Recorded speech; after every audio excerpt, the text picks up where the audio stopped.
It's time to talk sports. It's Hacksaw's Headlines, a panorama of the world of sports, stories, comments, and opinions. Now, here's iconic sports talk show host Lee Hacksaw Hamilton and co-host John Riley. Who wants to talk sports on a Monday? We do, and you do. From the Dixie Line Lumber and Home Center studios in San Diego, coming off a great sports weekend, we welcome you to our Monday bonus podcast. Good afternoon, everyone. This is Lee Hacksaw Hamilton, along with my co-host and the inventor of this podcast, John Riley. We hope you had a great sports weekend. We got a ton of topics on the table. Thanks for being with us. This podcast is brought to you by Dixie Line Lumber and Home Centers.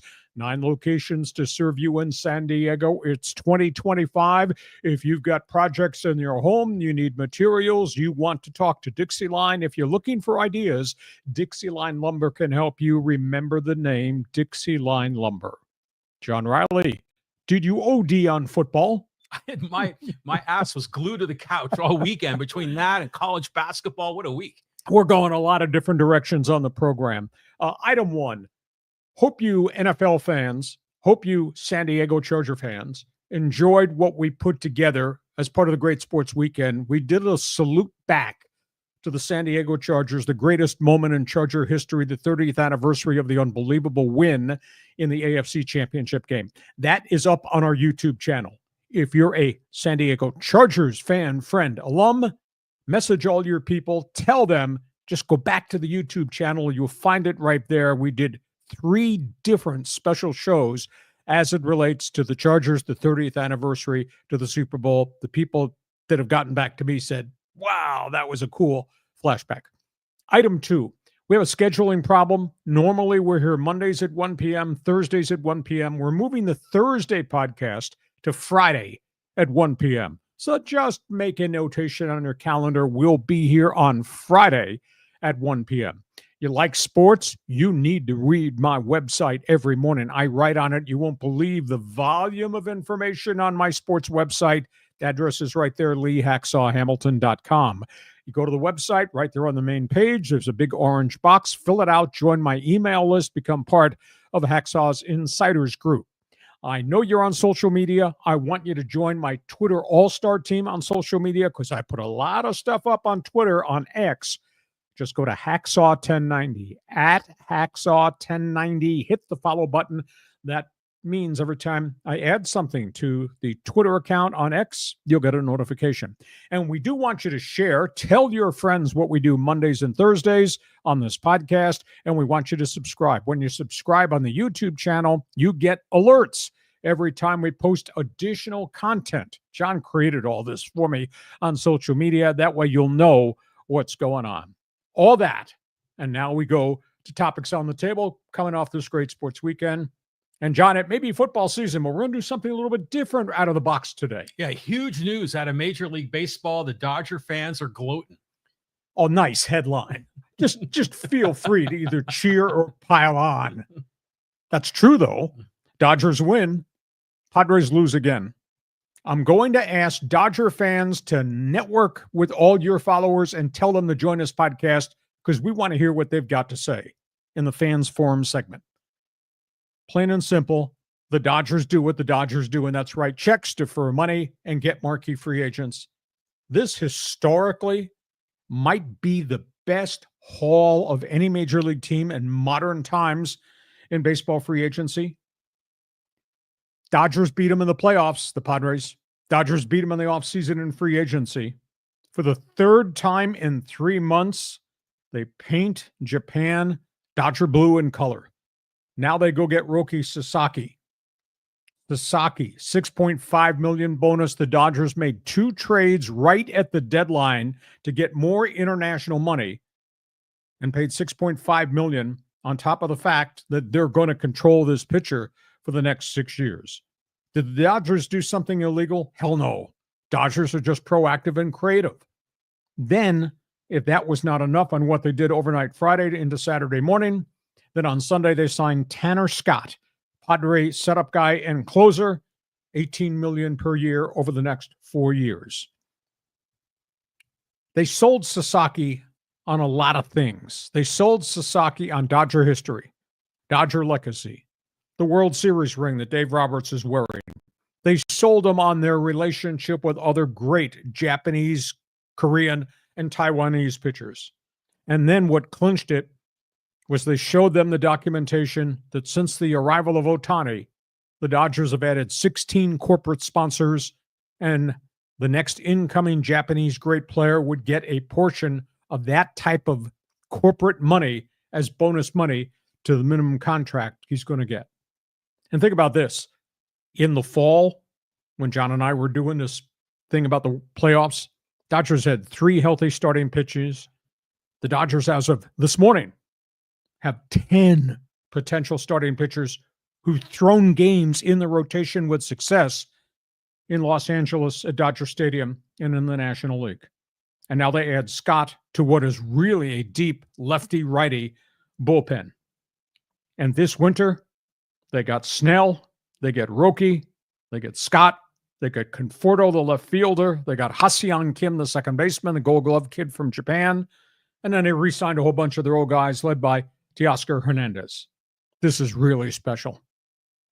That's a brutal headline, but it's true. Dodgers win. As for the Padres, do you know as of lunchtime this Monday, the Padres acquisitions for the Major League roster include a catcher who was hitting 119 and a utility outfielder hitting 103. That's all the Padres have done in terms of established major leaguers added to a roster in which they've lost players during the course of the offseason. Now, granted, they have signed 13 minor league free agents, including 3 pitchers, 10 everyday players. At the end of the day, there were 7 pitchers at the end of last season, John, that they're obviously counting on to bounce back from injuries or substandard performances. Guys like Cosgrove, Alec Jacob, Stephen Kolek, Sean Reynolds, Johnny Brito, plus what they got out of Matt Waldron and Ramon Vasquez. But Randy Vasquez, the problem I have is the imagery that as the Dodgers have done all this, the Padres give us a catcher hitting 119 and a utility outfielder hitting 103. That's not a good optic. That's not a good look. And virtually all the quality players are now off the board. Now, A.J. Preller, he's still got chips. But the problem is he has negotiated himself into such a tough corner by the length of contracts and the dollar value of contracts, he can't do other things. The only way he can improve this roster, aside from giving us Martin Maldonado and Nico Goodrum, his only signings, the only way he can improve this is by trading from the roster. And if you trade Dylan Cease, you weaken that rotation. If you treat Luis Arraez, that's the National League hitting champion. You're weak in your batting order. I don't care who you get back in return. It won't be the same as an established quality guy. That's a terrible headline, but it's true. Dodgers win. Padres lose again. And John Riley says? That's a heavy dose of reality right there. Yeah. I mean, yeah, the Dodgers won. Are you surprised? I'm not surprised. I mean, we knew the Dodgers had money. We knew they were going to go after these players. The Dodgers have a completely different revenue stream, financial model than every other baseball team in Major League. But as a guy that was raised a Giants fan and now is a Padre fan, you know, I enjoy the rivalry. It's fun. But I'm like, okay, whatever. I mean, they're going to spend whatever they're going to spend. And I'll tell you what, it's like when you knock down the arrogant rich kid or the bully on the schoolyard playground, then it feels good. And that's what it's going to feel like whenever there are those rare chances that the Dodgers can get knocked down a peg. So you're not pulling the David versus Goliath card on me, are you? Well, it's exactly right. That's exactly what this is. I mean, it's not just David versus Goliath. It's like He-Man, master of the universe, against just a regular Joes. So yeah, I'm not surprised.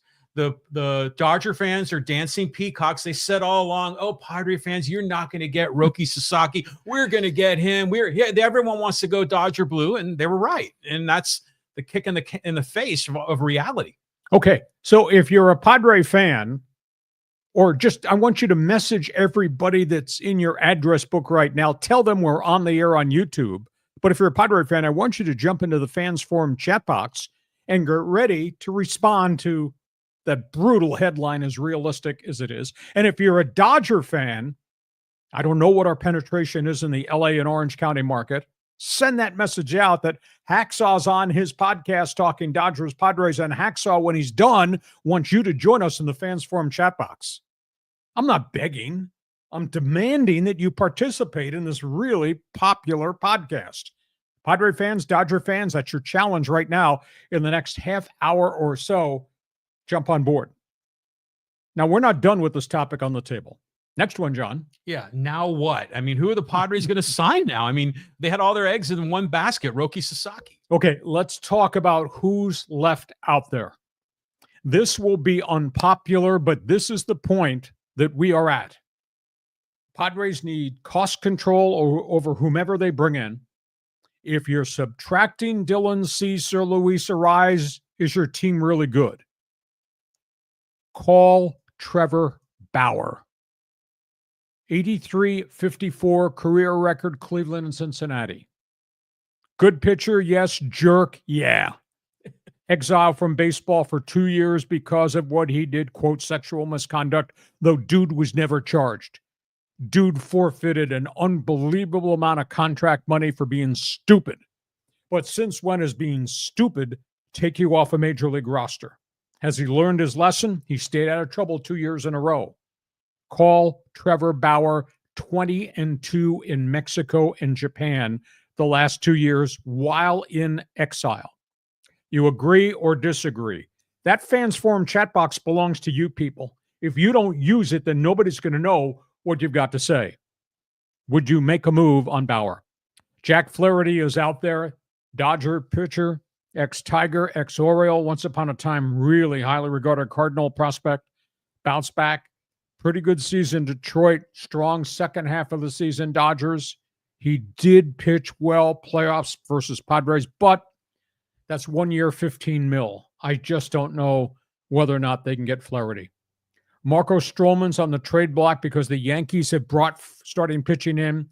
Problem is, 3 years left, $54 million. Yankees don't want to pay any of it. I don't see how the Padres could acquire him because they can't take on this contract because of what ownership has told the general manager. Sonny Gray in St. Louis, former Minnesota Twin, ex-Cincinnati Red, pretty good pitcher. Multi-year contract, big, decent dollars. I'd like to see them take a run at him, but he's not a power pitcher, and I just don't know if they can afford that. Luis Castillo, Seattle. They definitely want a bat. I would call and say, hey, you want to rise?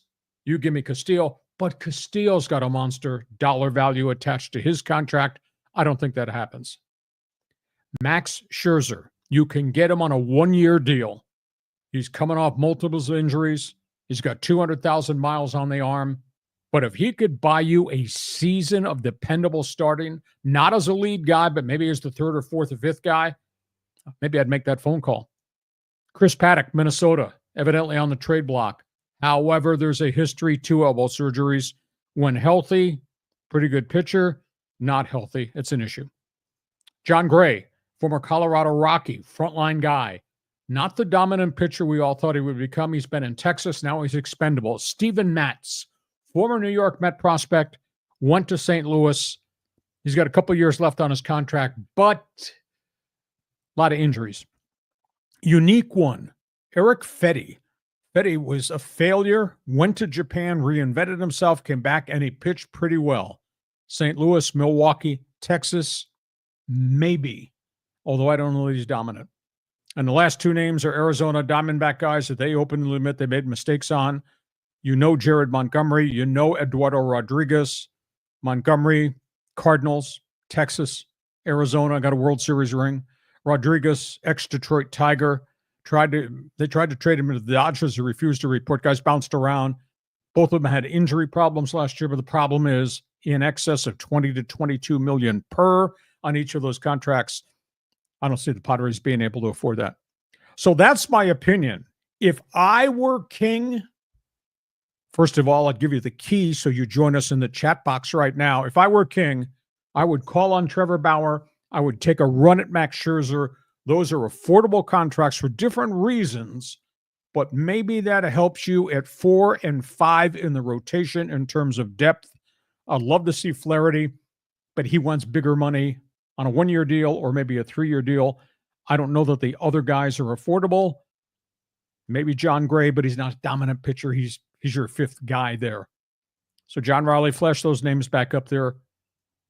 I'm calling Trevor Bauer, and I'd make a run at Max Scherzer.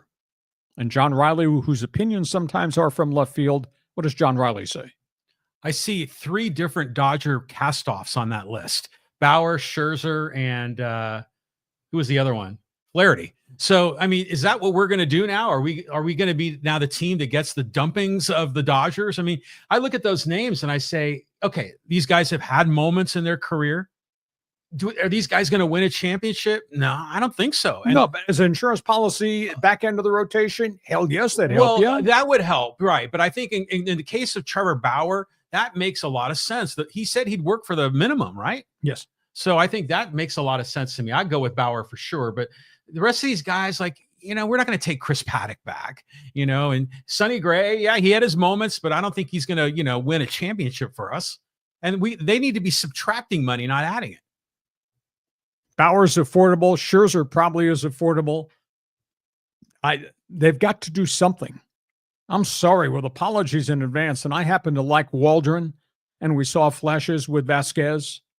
The other guys are just back end of the pitching staff guys. None of those guys excites me. And if you have to trade Dylan Cease, what the hell are you going to have in your rotation now that they've lost the chance to get Sasaki? How about Adrian Morahone, maybe converting him to a starter? History of injury, though. Has always had injury problems as a starter. Well, did he have any injuries last year? I know he was only used like an inning at a time, but I think he was all right. And who's the other guy? Homan, right? The guy we got from the Marlins. He's like a long reliever. Yeah. He could be stretched out. So there are options, but yeah, I mean, you don't want to depend on Matt Waldron either for this whole thing. So, yeah. And I like Matt Waldron. Oh, I do too. Proved a lot for half a season. But that being said, call Trevor Bauer, make a run at Max Scherzer. You know, at one point, John knows this very well. I keep lists. I have lists everywhere. It's stacked on your clipboard. Got my clipboard stacked up on my wall next to my computer. I have index cards. At one point, I had like 55 pitchers' names. That's what's left on the horizon. Well, yeah, except this, like the really low end guys. I mean, these are like medium to higher tier. These are established major leaguers for flash seasons, multiple years, etc. But a bunch of those guys have issues now, or they have issues with big contracts. And if you're a Padre fan, are you willing to sit there and accept a 119 backup catcher, Maldonado, and a 103 journeyman outfielder who was with 5 clubs last year, Nico Goodrum? That's your offseason acquisition?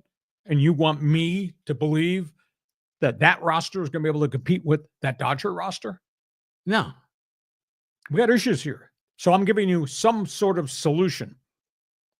Call Bauer, call Scherzer. Work some magic on a short-term deal or a 1-year deal with an option that would give them bigger bump money the second year if they have a good first year.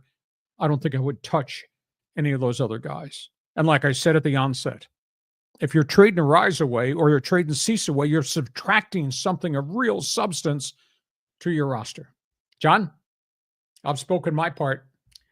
I really, honestly, I don't know what else to add to this. I mean, this is insane how the Dodgers are going radically to spend more, and the Padres are suddenly penny pinchers. So I saw a stack ranking of the Major League payroll numbers. I think the Padres are number 5, but they lost like over $100 million. So the whole thing is like upside down. I think we were like on a drug addiction when Peter Seidler was here, and he was spending all this money that really wasn't part of the revenue stream of the team. Okay, we have put a couple of real hot topics on the table out of the gate. We urge you to join us on Fans Forum in the chat box. As soon as we're done discussing all these other issues, you're going to get your chance. We want first-timers, long-timers. Hey, want you to send a message to everybody in your address book. Hacksaw's doing a podcast for Dodger and Padre fans right now. You got to join. Have them get on the YouTube channel, and then you join us in Fans Forum afterwards. Oh, by the way, we're not done. Third baseball topic on the table. Yeah. John almost had a heart attack when I sent him this and said, we got to talk about this. Go ahead, flash it up there. Okay, here we go. Let's start with the first one. Okay, the Athletic Sports website is the one overnight on Thursday into Friday that broke the Sasaki to Dodger story. I went back. There were 700 letters to the editor of The Athletic in the first 5 hours after the Sasaki signing broke. So I went through, it took me forever to review what John Q. Fan out there wrote about in reaction to Dodgers, what they did, Padres, what they lost. So I extracted the bullet point headlines. Okay, so right out of the gate, one of the first letters to the editor of The Athletic that I read said, Dodgers equal evil empire. You know who? That used to be the Yankees. That used to be Steinbrenner. Then for a while it was the Red Sox. Dodgers equal evil empire. Another reason to hate the Dodgers. But then Dodger fan responded looking to the south on the 405, quit whining, San Diego. LA operated within the rules, and that's true. Now, there are some of the opinion nationwide, blank check baseball doesn't work. And I'll tell you, there's part of my heart that says as exciting as free agency is, if you only got 5 teams that are making acquisitions, the other 25 are suffering, that's not good. And then there's a segment out there that says, LA is operating by their own rules. They're printing their own currency, their own dollar bills at Dodger Stadium. Well, not necessarily true because it is number 2 market in the country. They draw 4 million fans per game. The price of living in a major market means you can charge major league prices. John, your reaction to the first group of fans' reactions? Okay, so a longtime giant Padre fan. The Dodgers have always been the evil empire, going back 30, 50 years. It's always been that way. Okay, now, seriously, though, I don't blame the Dodgers for doing what they're doing because they can. They have the resources. They have the leverage. They have the front office talent. They're doing everything like with supreme authority and power. I don't blame them for it. It just makes it hard to compete. The union has sanctioned it. So therefore, this is a union problem that they've allowed to exist. I happen to think the NFL model of hard cap and floor to spending has made the NFL ultra competitive. Everybody has a legitimate chance to be good because they're operating under the same financial parameters. Tony Clark in the union says, we're not going to agree to a salary cap. He's fighting him on the luxury tax. He doesn't want a floor to spending. Well, that in essence tells all these smaller markets, sucks to be you. Tony Clark has failed to realize he not only represents Juan Soto in his record contract, he represents the 25th man on every roster. And if you can make every team in Major League Baseball, from Yankee Stadium, Fenway Park, Dodger Stadium, to Tampa, Miami, Sacramento Athletics, you make everyone more competitive, better product, no? Well, he represents the players, Tony Clark. So he wants as much jack as he can get for those players. So yeah, the focus is going to be on Juan Soto and all the big contracts. But even the guys on the bottom end, they're not doing bad. I mean, if you're in the league for a few years, you're already making a few mil a year. So, baseball has got so much money flowing into it. They don't know what to do with it all. It seems like the Dodgers are disproportionately getting more than a lot of the other teams. They got to figure out the structure to this whole mess. And the union signed off on deferrals. Oh, the union signed off on multi-year contracts and how you configure the science of the luxury tax on a year-by-year basis. Tony Clark agreed to all this. Because their players going to get more money. I mean, that's the whole thing. Now you can say $700 million for Ohtani. Okay. So that's the first segment of quotes that I read in quote letters to the editor. Here's the second one. This is not about dollars because Sasaki is going to play for the minimum for the first 3 years before he becomes arbitration eligible. And Roki is going to be tied to the Dodgers for 6 years. This was not about dollars. It's about the organization. And that's a history, and that's a legacy, and that's the development of pitchers, and that's obviously the ability to help pitchers get healthy once they get hurt. Buy a locker room full of stars? Well, you look at the marquee names on that Dodger roster, that's pretty impressive. Did they buy a World Series? Yeah, but they had to earn it. It wasn't easy. There is an intriguing angle to this, though. We have the baseball draft that allows the Pittsburgh Pirates to draft Paul Skeens, the great pitcher from LSU, and get him to the major leagues within 1 year. That draft works. We need an international draft.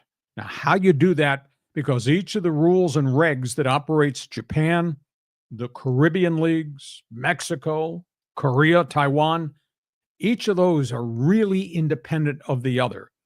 That would take some unbelievably complex negotiations to truly develop an international draft. I'd like to see that, but that's easier said than done. John, second tier of quotes, what do you think? Yeah, it's like money. I think money helps, but money doesn't guarantee you anything.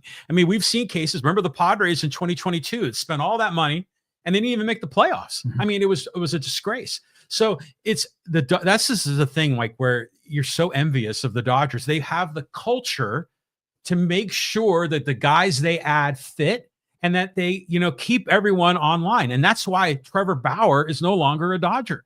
So you have to tip your hat to him, as frustrating as that is, that the rich get richer here. But again, I think this just provides more fuel to the fire for other teams to try to knock them down. So that's where we are with the second tier of quotes I pull from The Athletic, and we're not done. Next one. System is broken.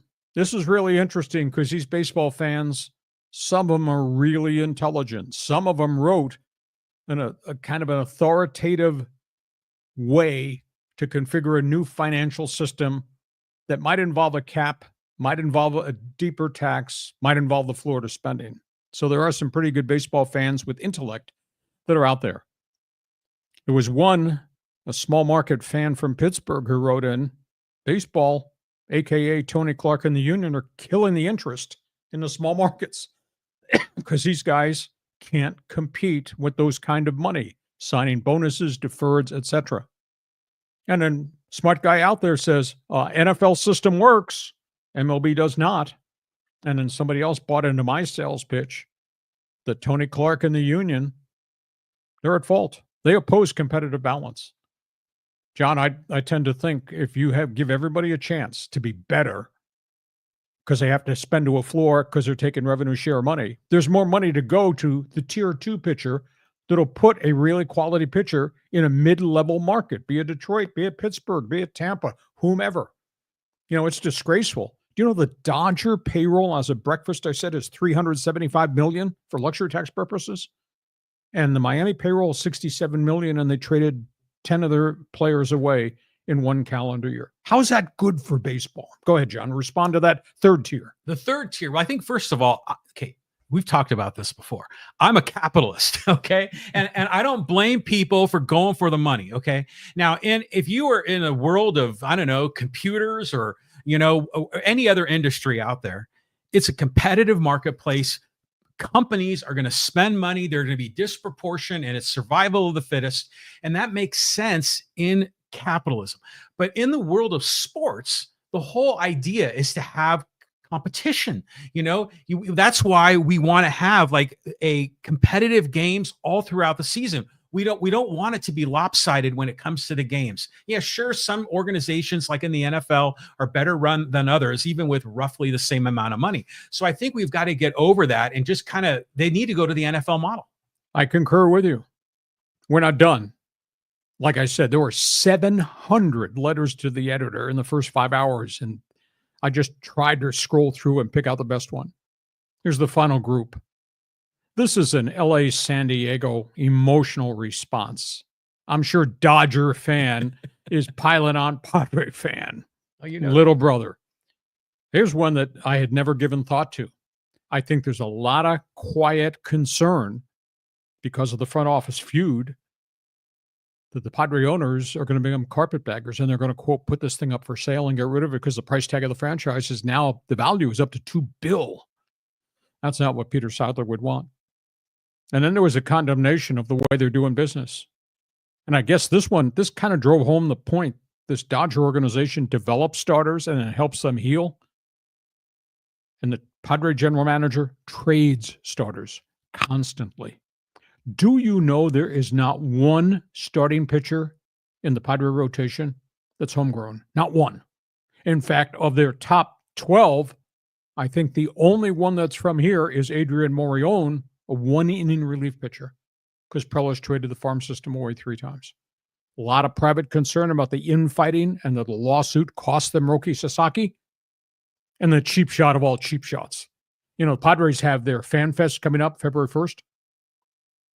One guy wrote, Padres should hold tryouts for starting pitcher, left fielder, and catcher at FanFest at Petco Park. That's a little bit harsh. So everybody's got opinions, everybody coming from different places.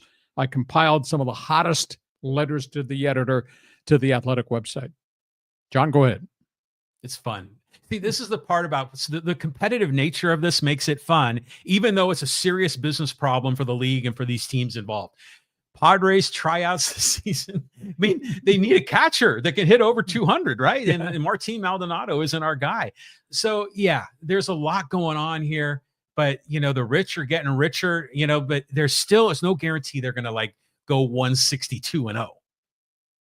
No, but there's a fair evaluation. If they can't fix this roster with its shortcomings, they might scuffle to be a 500 team, which is a far sight from where they were in October when they nearly took the Dodgers out. No? God, just think of that opportunity that was missed by the Padres. Sure. They had the Dodgers right on the edge of a cliff, and all they had to do was push them over the edge, and they couldn't get a damn run for 24 innings. It was ridiculous. Do you know how hard it is to swing at a Jack Flaherty fastball when you have both your arms around your throat? I'm sorry, the Padres choked at the end. That's why there were 24 straight shutout innings. You made the Freudian slip for the Chargers. It fits. It fits. Tough being a San Diego sports fan. Okay. So now we have expressed a wide variety of opinions, especially in the letters to the editor section. There's a ton of comments here. Look at our live stream is seizing. We're getting so many people that want to be part of this. Yeah. So again, what I want you to do, you all are on social media. Go on your X account and say, you can't believe what Hacksaw's saying right now on his podcast on YouTube. Tell everybody in your address book, be they Dodger fan, Padre fan, baseball fan, tell them to jump in and get ready to participate in the Fans Forum chat box right at the end. Oh, by the way, there are other stories in baseball aside from what's happened at Dodger Stadium, what's not happened at Petco Park. Punch this one up. Yeah. FanFest foul moods. Oh, nice headline. So clubs have creatively come up with this FanFest idea. Give the fans some things to get excited about before they head to spring training, Cactus League, Grapefruit Circuit. Pittsburgh, FanFest on the weekend. Boy, did they show up angry. They're furious because the owner, Bob Nutting, did not show up at Pirate FanFest. And the Pirates, as I've alluded to, for some reason, spent the offseason shopping at Dollar General to try to fix the holes in their roster to put around the young kid pitcher Paul Skeens. They are furious, and they berated the general manager, Ben Cherington, to the point one of the TV voices who was conducting the interview with the general manager asked the fans to quit booing and to quit saying, sell the team. Message directed to the owner that did not show up. And then there was Cubs owner, Tom Ricketts. Now, their payroll is higher than a bunch of other clubs. And they did make the deal to get Kyle Tucker. And when Tom Ricketts was introduced at their fans forum, he got booed. He got booed by Cubs fans at Wrigleyville, and they would not stop booing as he was trying to answer questions. And again, this is a team that traded for Kyle Tucker, but this is also a team that got rid of Cody Bellinger, and a team that hasn't done anything to upgrade their pitching staff.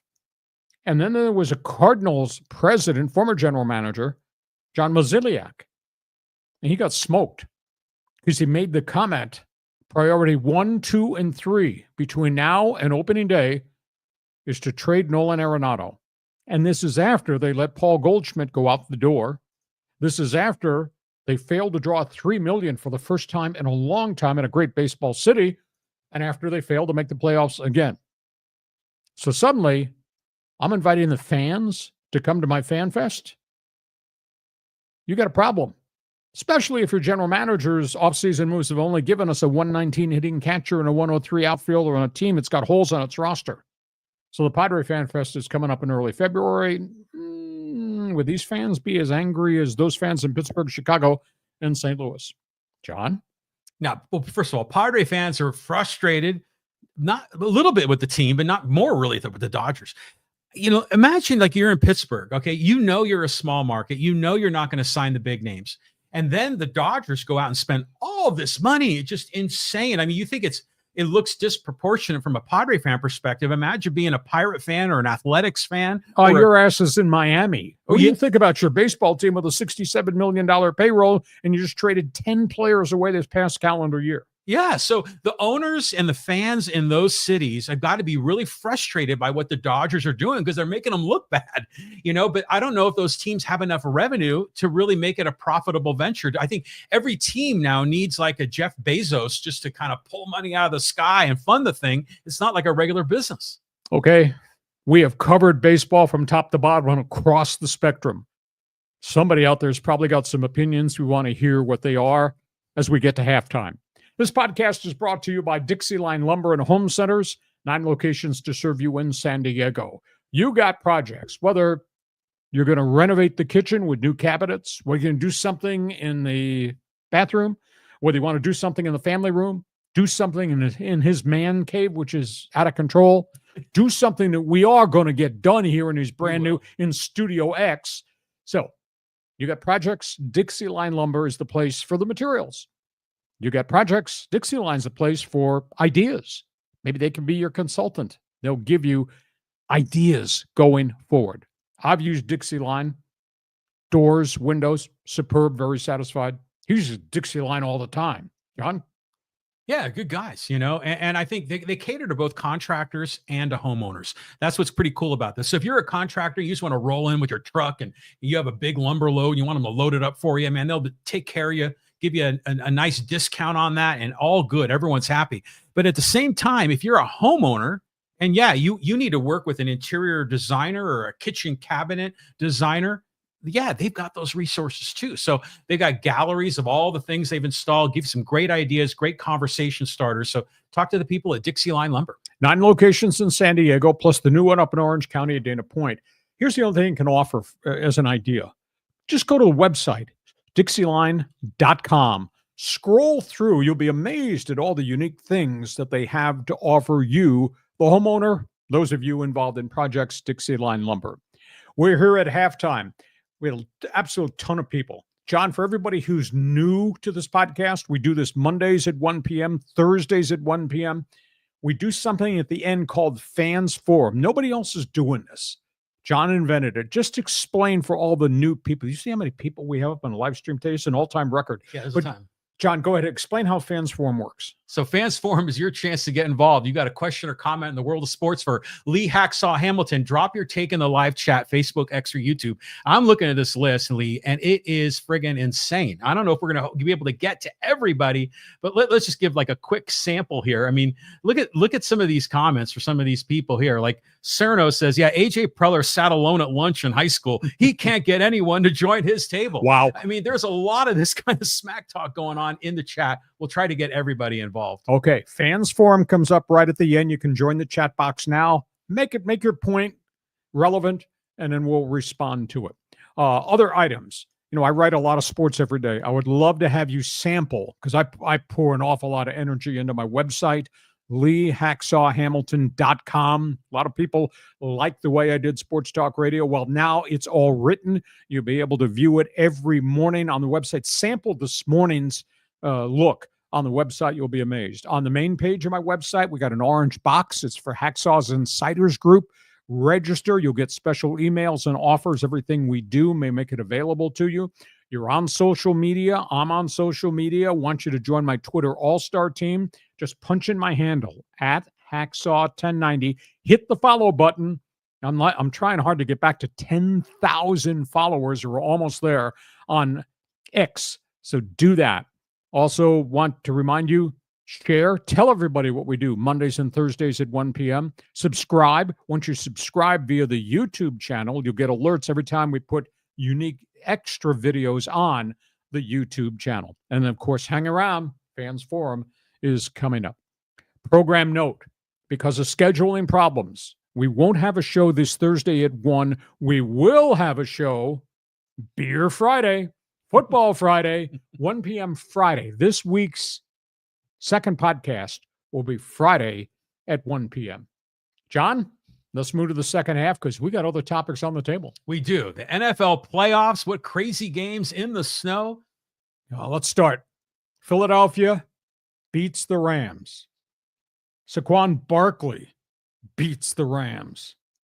Unbelievable. 62 and 78-yard touchdown runs, 205 yards on the ground in the snow. Snowman Saquon Barkley, amazing. This game, just like he was early in the season when he battered the Rams. Rams, I think they gave everything they had. And right at the end, they went hurry-up offense. And I thought they had a chance to come back in that game, but they just could not complete enough passes down the stretch. Eagles defense, 2 fumble recoveries, a pick, and 4 sacks of Matthew Stafford. Stafford, in the snow, the cold, slick ball, lousy field conditions, he threw for 324 and a couple of scores. Rams defense, those kids, they had 7 sacks of Jalen Hurts. They were in there right towards the end. Eagles defense survived on the field. Do you know in the final minute 57, the Eagles defense was on the field for 20 snaps? And Rams scored 1 touchdown and got the ball down to the 15 before they finally put pressure on Stafford, and they had 2 misfires right at the end. Now, the Eagles suffered a blow. They're going to the NFC Championship game. They lost both their starting cornerbacks that got hurt, and Jalen Hurts was limping around there with a knee. Stafford threw for 324 in the tough conditions with rib and hand injuries. I thought the Eagles-Rams game, John, that was superb. And the Rams, I think they pushed this thing as far as they could, and they almost beat these guys in Philadelphia. It's fun. The Rams, they exceeded expectations. So what a good run for them. Like you say, you got to tip a cap to them. But, right when the Rams started, this may be like early in the fourth quarter, they started creeping in, and then Saquon Barkley busts that big run, and you're like, okay, it's over now. And then the next thing you know, the Rams were, not far away from tying the thing up. So what a remarkable season. Let's see if the Eagles can get all the way. Eagles are dinged up. Rams, I hope Matthew Stafford comes back. He's a great leader. I think he's a great citizen, but I think he's a great leader. What job Sean McVay did. Detroit loses to Washington 45-31. This was the shocker of the weekend. Commanders defense, 5 takeaways. Wound up with 4 interceptions, a fumble recovery. Washington scored 4 touchdowns in a 9-minute, 9-second span in the second quarter, which tilted the game, took the crowd right out of it. Jared Goff, who earlier in the season had a 5-interception game that they wound up winning, could not survive this. 3 interceptions and his own fumble along the way. Jaden Daniels, 299 and 52. The kid does not make mistakes.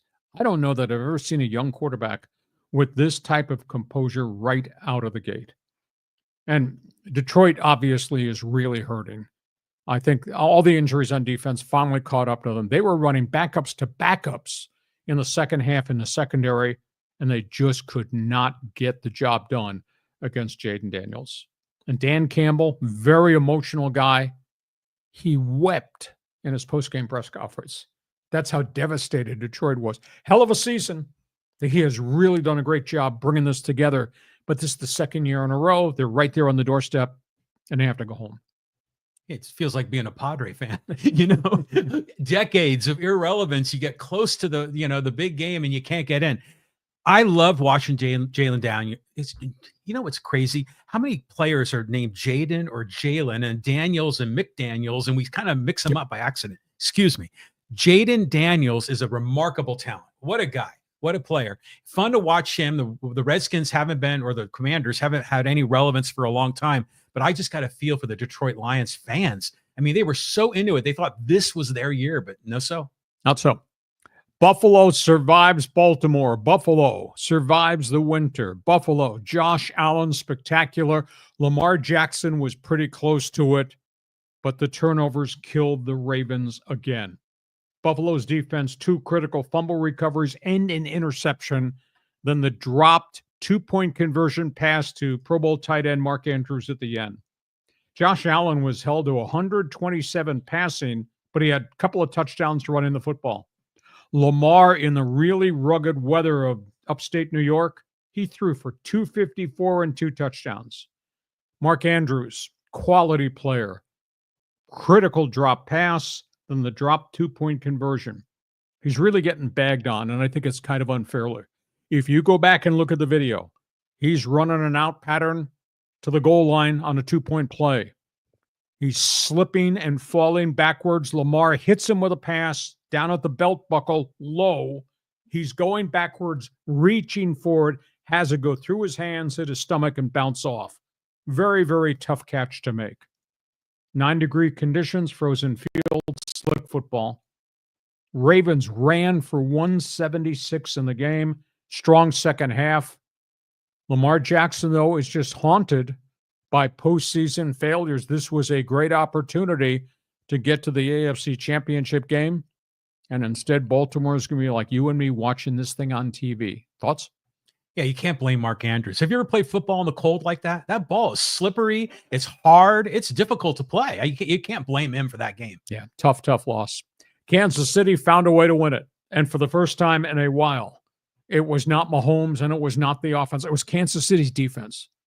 And Houston's gotten close. Houston just has not learned how to take that final step to maybe be an AFC Championship game. Only word I can use to describe the Chiefs was relentless on defense. They win the game. Mahomes managed to stay in the game. Kansas City's defense had 8 sacks, 9 tackles for loss, 14 hits on C.J. Stroud.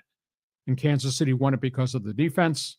Stroud, for every big play he made, there was a negative play. It was like he was behind the sticks all day. It was like second and long, third and long all day in Kansas City. Mahomes threw for $177. Travis Kelce Swift, 7 receptions, 117 yards. He came up with a really good game. You know Mahomes' career record in postseason is 16-3. Do you know he's 11-2 at Arrowhead in postseason in his career? Do you know Andy Reid is 30-5 coming off a bye week? And Andy Reid got his 300th career win. That was a hell of a game. When in modern times did you ever say Kansas City's defense won the game with a team that has Patrick Mahomes on the offensive side of the football? Yeah. I mean, you know, the Chiefs, here we go again. You think they can three-peat? Awful tough, because there's some awful good people still left in the playoffs. But if the defense shows up and plays that way, coupled with Mahomes, I guess anything's possible. You're an NFL fan. I don't care what team you're rooting for. I want you to jump on board. Fans Forum chat box is open. And by the way, if you're a displaced Charger fan, we worked really hard to do those special podcasts Friday, Saturday, Sunday.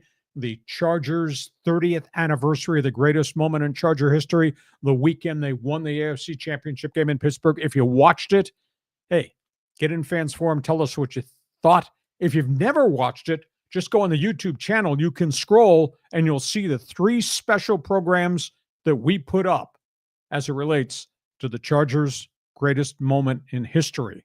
Feel free to jump on board. Who wants to talk NFL football?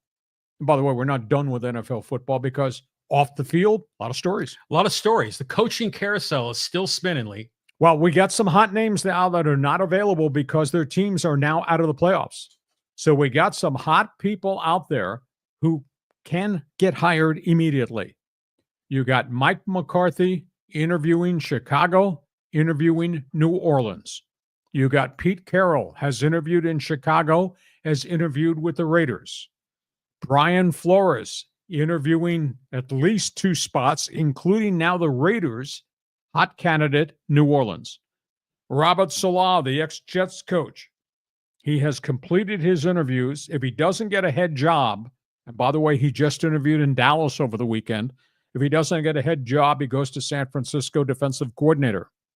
Ron Rivera will interview with the Raiders shortly, has already interviewed in Chicago. Those are really flashy names of former head coaches. McCarthy is at the top of the list. Ben Johnson is available in Detroit now that the Lions have been eliminated, and it looks like he's going to get his choice. Does he want to coach Caleb Williams in Chicago? Would he go to Jacksonville and take on Trevor Lawrence? Johnson, hot candidate.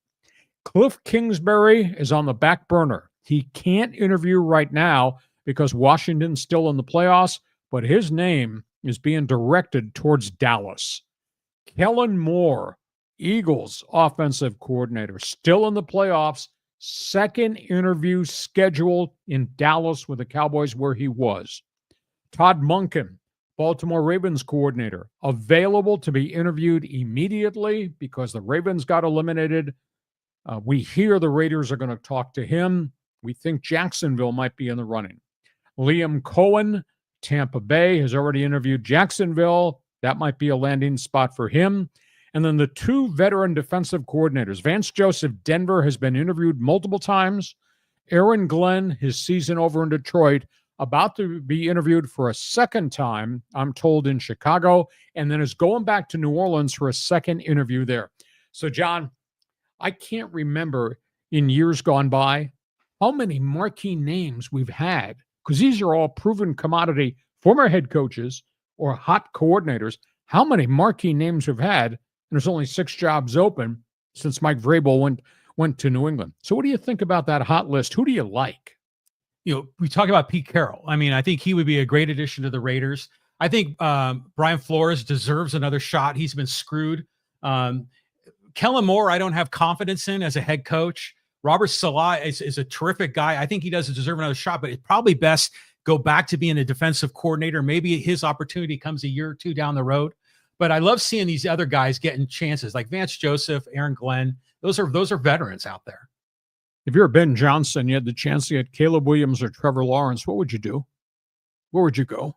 Well, some of the people here on the live chat are saying that Ben Johnson's now already signed with the Bears. Could be. Did this just might have just gone down in the last hour or two? Okay, so that's where we are right now with head coaches that are out there. It's going to be interesting couple of weeks. And of course, there's still some guys who can't be interviewed first time or second time because their teams are still playing. All things NFL. Feel free. Jump on board there and join us in the chat box for Fans Forum. A couple of other hot topics on the table. We got hoops. Miami Heat. You know, Jimmy Butler was suspended. Did he come back? He came back, and not a lot of people are real happy because Miami just continues to lose. Jimmy Butler has been reinstated. He's played 1 game for Miami. And now the burning question, what are they going to do with him? They have to put him back on the roster, and he has played 1 game already since he was reinstated. But I'll tell you, there's an undercurrent here. Jimmy Butler says, this is about basketball now. I know where we are. This is about basketball. Eric Spoelstra, the head coach, he got really peeved at the Miami media and the columnist. And he just told the media, all you want is drama. All I'm trying to do is get this basketball team back up and running. And he was asked, what'd you tell Jimmy Butler about what's expected? And Spoelstra just popped right back. It's none of your business. Damn. Let's build a picket fence here with barbed wire. And I hope you have a relationship with the media after that.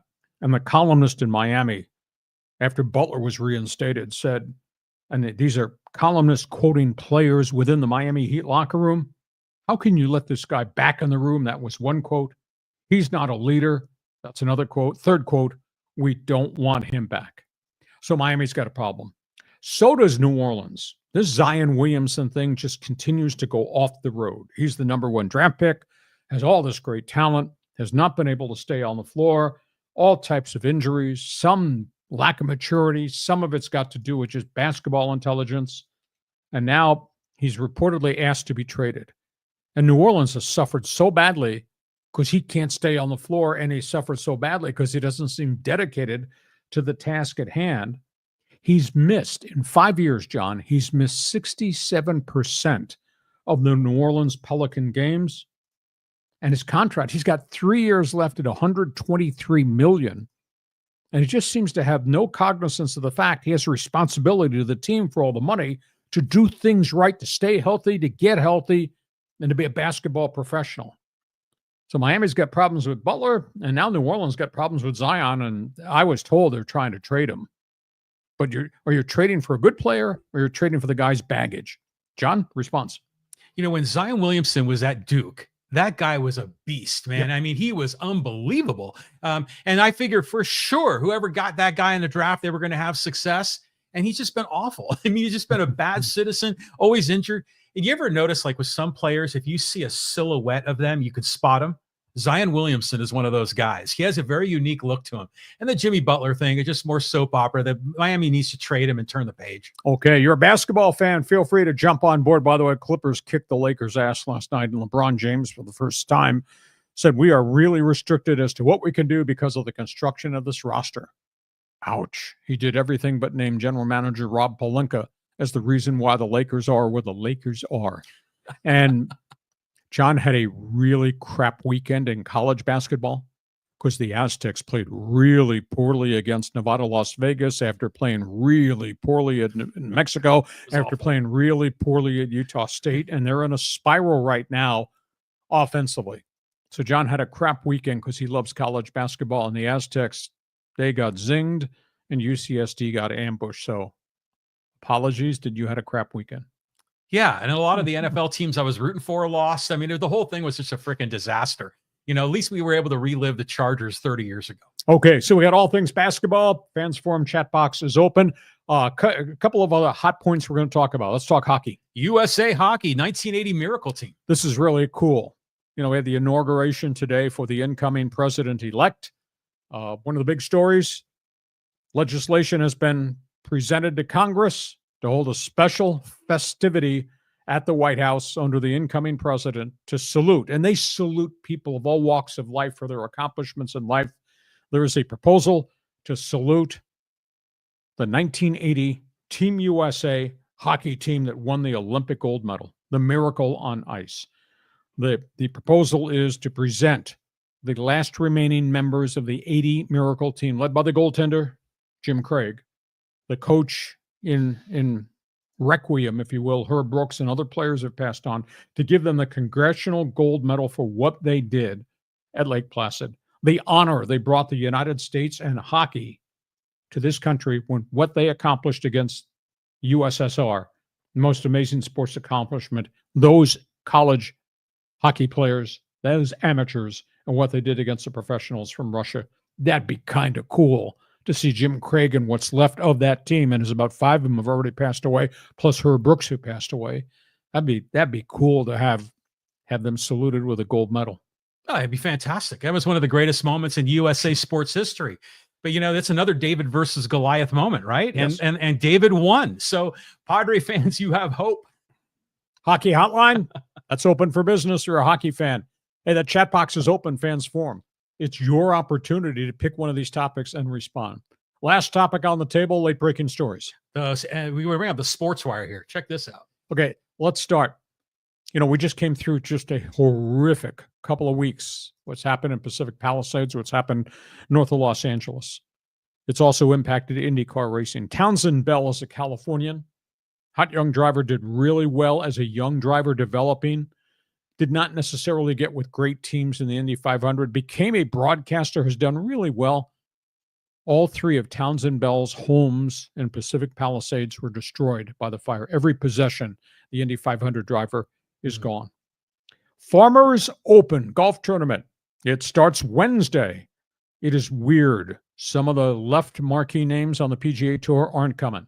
Xander Schauffele has opted out because of a medical reason. Late last night, Colin Morikawa, who's had a good start, is now established himself as a star. Morikawa opted out without explanation. So it won't be the marquee flashing names and neon lights that we've had in past Farmers Open. That being said, different development within the hour. The PGA Tour is moved the Genesis Open from Riviera in Los Angeles out because of the fires. It's being relocated. It's going to be played here in a couple of weeks at Torrey Pines. They've just announced they're going to move the Genesis Open a couple of weeks after the Farmers Open. So golf fans here are going to get the chance to see the PGA Tour for a second time. It'll be fun when these guys come out. Jason Day, Poway's Charlie Hoffman. That's part of the field that'll tee off Wednesday at the Farmers Insurance Open. And 2 weeks from now, the Genesis Open is going to be played here. Let's talk soccer. This story had surfaced about 2 months ago. We talked about it before it became public knowledge. Now it's been solved. Manchester City has signed Erling Haaland, the great Norwegian star, maybe the top goal scorer in the English Premier League, has signed him to a record 10-year extension. He scored 79 goals in 2.5 seasons in the English Premier League. And Team USA, under this new coach, Mauricio Pochettino, they went on the road and they battered Venezuela in a friendly. He did it without any of his marquee players. He did it with young developmental players that were on this group of friendly roster. Beat Venezuela 3-1, scored 2 goals, 2 minutes. Coming out, he says he's pleased with how hard these guys have worked. He's pleased with how they've adapted his style, which is push the damn ball up the pitch and be physical. He says, we going forward must play with arrogance. Pochettino's team in friendlies since he was named head coach, 4-1. So, John, a little bit different topics on the table. Response. What's your take on the Farmers Open? Because I remember like 40 years ago was the Andy Williams, and it was not just a big event for San Diego. It was a marquee event on the PGA Tour of the non-majors. Now it seems like almost an afterthought on the tour. Well, the problem is with PGA LIV Civil War, all marquee names left. There is no Tiger Woods. Phil Mickelson, twilight of his career, he took the Saudi money and jumped. The problem that they've had now is the PGA responded a year ago, John, and said, okay, we're going to take 8 different events on a regular schedule, and we're going to make them marquee events, which meant upgrade prize money. Each of the 8 majors, not major Grand Slams, 8 elite events now have purses at $25 million. Torrey Pines was not one of those that was elevated to elite status. Their purse is only $9 million. So guys are picking and choosing, guys and saying, I don't have to play there because it's only a $9 million tournament, $1.6 million to the winner. I'll wait, get rested, because a bunch of guys went to Hawaii, then a whole pile played at La Quinta this past week at the American Express. They're not coming here. So they've kind of been, I'm not going to say they intentionally damaged Torrey Pines, but the fact you didn't call it an elite tournament and put $25 million in purse money here means guys are not necessarily selecting it. What I'd like to see them do is change and develop a rotation of all the other tournaments. I'm talking about the Grand Slams, all the other regular tournaments, and cherry pick and rotate them in to where they become a, quote, elite tournament on a one-time basis for $25 million purse money. If not this year, then maybe next year, Torrey Pines gets the chance to host with big dollar values, and it draws everybody back here. This is a great tournament. This is a great locale, but now the fields have gone down. You know, as I said, I want to say of the top 40 money winners, there's only 12 maybe that are coming to tee off on Wednesday. So PGA is, they got to look at this a little bit differently, because you don't want this to become a second level tournament. And right now that's kind of the feel it has, because we don't have any marquee names. You know, you got injuries like Xander or sickness. You got Morikawa, who's backed out for some reason. And there's a lot of other no names there, and the marquee names aren't all coming. So make it a big event so everybody comes here, even if it's just a elite event once every 3 years, and rotate it around all the others. Make sense? Yeah, it makes a lot of sense. I mean, the Torrey Pines is one of the top 10 venues on the PGA Tour. You think? Yeah, you think. I mean, they should be doing something special. That's where we are. Okay, this podcast is brought to you by Dixie Line Lumber and Home Centers, 9 locations to serve you in San Diego. You got projects for 2025. You got the chance now to come get those projects completed, because they got materials and they got ideas, and we both used them. And just go to the website, dixieline.com, just to see what they have. Oh, do you think anybody has an opinion about the Dodgers, the Padres, Roki, Tanner Scott? That front office up there printing dollar bills, this front office here giving you a 119 hitter and a 103 outfielder, and those are your offseason acquisitions.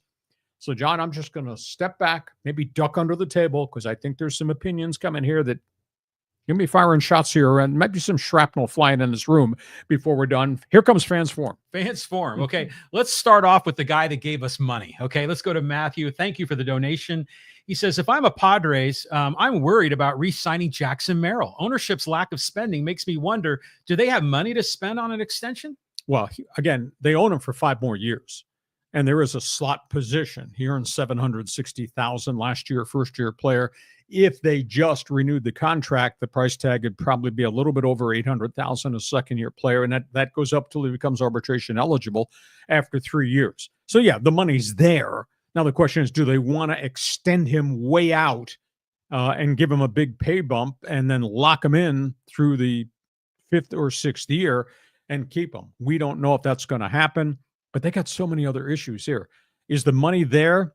Well, as of this morning, their payroll for luxury tax purposes was $210 million.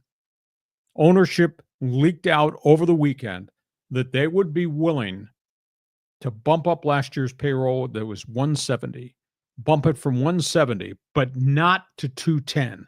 And that 210 does not include Michael King or Jackson Merrill, who they still have to sign. So if somebody's traded out the door here, if it's Cease or if it's Arise, that's going to reduce that payroll. But how much more are they going to go up? Because they still have to sign those two marquee guys. There will be a bump. It won't be 170. I'm hoping it's going to be north of 190. I'm hoping maybe they get it to 2, because 200 million would keep them under the tax limit. But to do that, they're going to have to move somebody, and then they have to come up with a dollar value on Michael King and a dollar value on Jackson Merrill. So that's a long answer to your question. They do have some dollars. They have to move some of these dollars around. Make sense? It makes sense, but if they're losing money, there's no way they're going to spend more. Well, they're not ownership. They're not losing money. I mean, record attendance, record revenue, but they're controlling the amount of money AJ Preller spends. Well, there you go. Well, so here's a follow-up comment from Richard, and he says, fans forum, if I was a Padre fan, I'm asking 60 sellouts, postseason revenue, where's that money? MLB teams get an average 60 million from national TV broadcasts. Where's that money? Understand, though, the Padres lost their broadcast. The Padres are not getting 60 million. I think they're probably in the 30 to 40 range, with MLB streaming taking over the broadcast because of the bankruptcy from prior. Now, granted, sellouts, massive revenue, all-time record attendance, prices have gone up 4 years out of the last 5. So the revenue stream's there. I guess the burning question, Richard, are the Seidler people taking that money in to wipe out the debt for all the money AJ Preller burned through when he kept spending and not winning? Or are they willing to go back to the luxury tax? They don't want to go above the luxury tax threshold, because that means they're writing another check they're sending in the commissioner's office. So they're trying to keep it under the luxury tax threshold. But to do that, they're going to have to maneuver some people away from here and rearrange how they spend their money. You get the sense that we're just not getting the full picture here. You know, it used to be that they were very straightforward in what their strategy and their plans were. Now with this new ownership, number one, I don't even know what they look like. And number two, they don't really tell us how to set expectations. So right now it's just confusion. End of the day, this is a byproduct of what the general manager did. And I happen to like AJ Preller. But at the end of the day, when you give out 10, 12, and 14-year contracts at the mega dollar value, not only are you paying money, your payroll's rocketed. Now you got contracts you can't trade. So now he's got his 4 or 5 guys that he gave the huge contracts to, John. He's got no way to move guys to go get different guys. And I'll give you a prime example. He traded 4 prospects, including number 1 pick. You know, he did this whole situation to Miami to get Tanner Scott. And they had Tanner Scott for 3 months and he's gone. So now you no longer have your closer or setup closer or future closer. The prospects are gone too. And now he's put himself into a corner with big contracts he cannot trade, be it Bogarts or Cronenworth or whomever. Can't trade those. He's got ownership that squeezed him and said, we're only going to let you spend a little bit more. And he's got no way to get better unless he trades Dylan Cease or Luis Arise. And if he trades them, now you're creating more holes in your roster because of what you did prior. Make sense? The whole thing is a mess. You know, and like, first of all, if the Padres would have scored in one of those 24 innings, they would likely have won the World Series, or at least been in the World Series, and we would have been given the Padre ownership and AJ Preller a lot of praise. But AJ lined up the roster, gave Mike Schilt everything he needed, but the players failed. Yep. So now here we are. I mean, Peter Seidler wanted to spend that money too. He wanted to go all in, and you put all your chips on the table, and the roulette wheel goes black rather than red, and you're screwed. I said I thought they had a 2-year window to get to the World Series. We've been doing a lot of these podcasts for almost 2 years now. Yeah, I said this is a 2-year window because all the money he gave out and his contract extensions and these going to be older players, this is the window has to happen. And they got close to it and they didn't get it done. And now Peter passes. And now the incoming leadership is of the opinion payroll has to go down. We can't do this. We can't be writing $40 million checks to the commissioner's office because we have to make this luxury tax payment. So that's why they're squeezing this thing down. But he's in a really, really tough corner.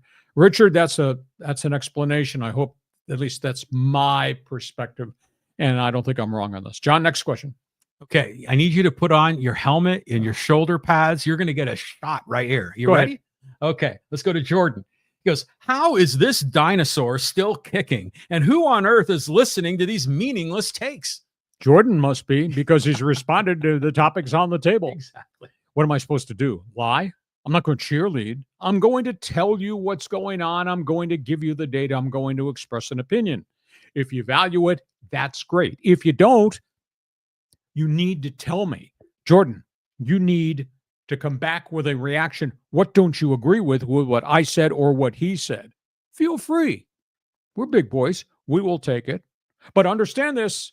If you come to net with an opinion, that ball comes flying back and hits you in the face because my opinion is more valid than your opinion. No whining, no crying. I'm not complaining. Dodgers have done nothing illegal. I blame the union for allowing this situation to exist that hurts 25 teams, smaller market teams in baseball. Dinosaur? That's experience. That's knowledge. That's track record reputation in the market. Jordan, if you got a specific bitch, dollars back, we'd be glad to take it and in return serve to net in tennis terminology.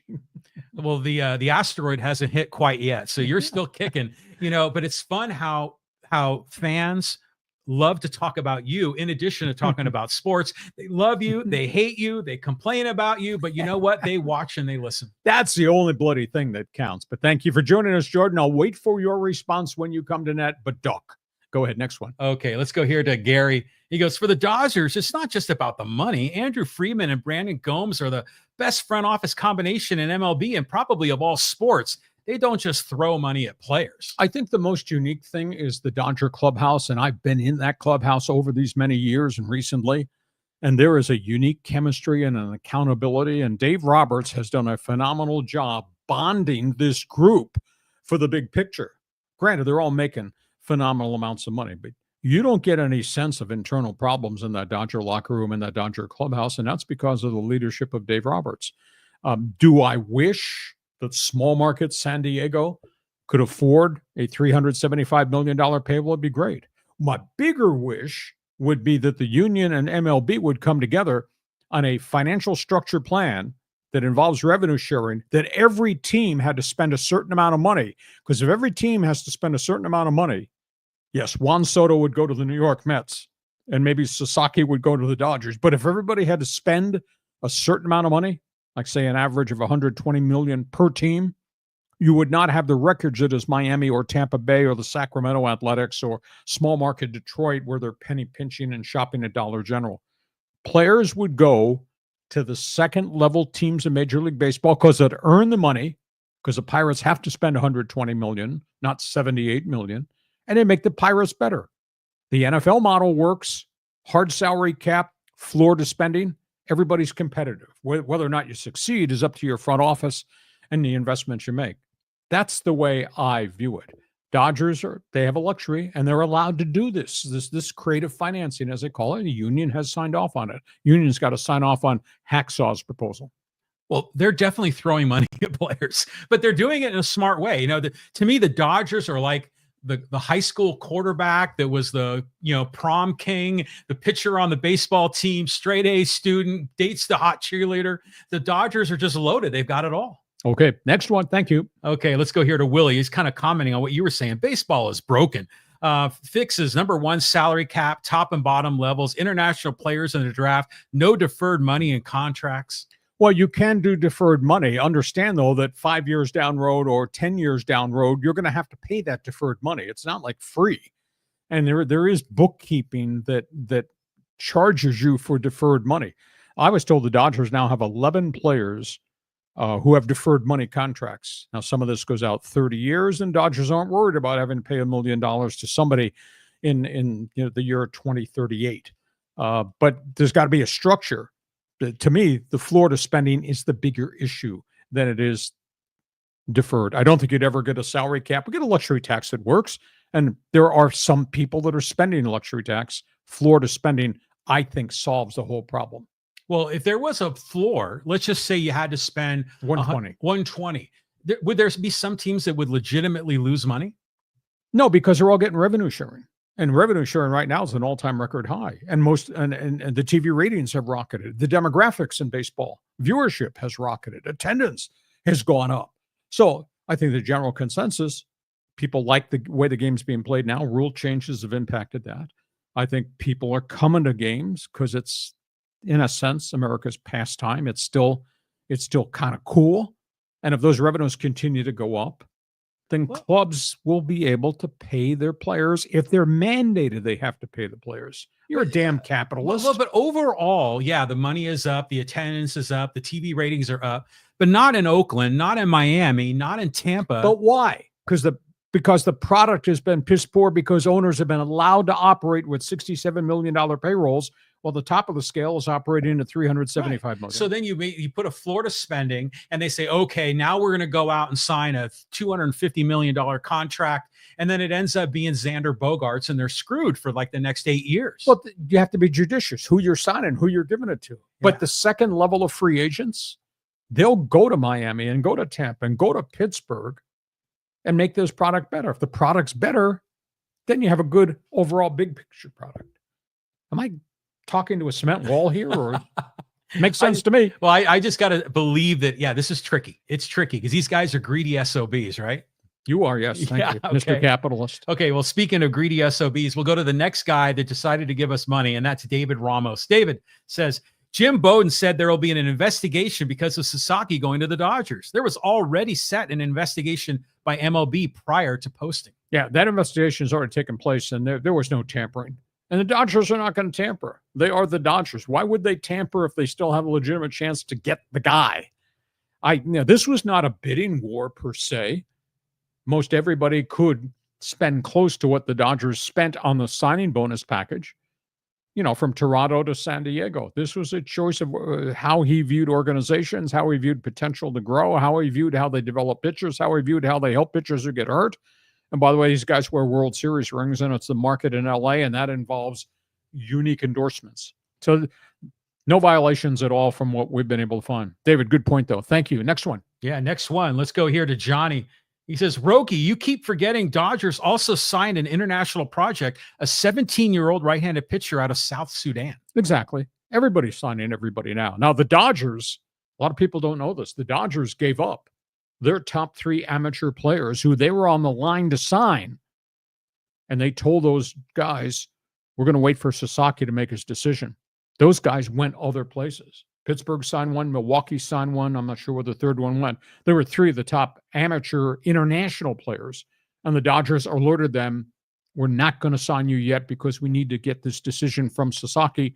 And those players immediately went to other teams and got higher pay numbers than the Dodgers were offering. So there is a bit of a price there. South Sudan kid, I mean, it's a great storyline, but who knows? Who knows whether or not he's going to be a major league pitcher? There's a culture change there. There's a physical change there. There's a style of baseball change there. So everybody does experimental stuff with players from Australia, New Zealand, wherever. I like it. I mean, I think it's creative. It makes the sport more international. Bring it on, man. Okay, next one. Okay, here, let's go to Ray. Ray. He goes, the issue is the deferrals. It's not quite the same thing with the Padres. I'm a Dodger fan, by the way. It's legal. The union signed off on deferrals. This goes way back, 20 years removed, to the New York Mets and Bobby Bonilla. They were the first one. And at one point, baseball said, no, you can't do that. And then the union stepped in and said, yes, you can. You can't stop a player from structuring a contract a certain way as long as it's legal. So at the end of the day, no problem. And the union signed off on deferrals. And remember, deferrals is like the wife's credit card. Hey, that's great. You got this.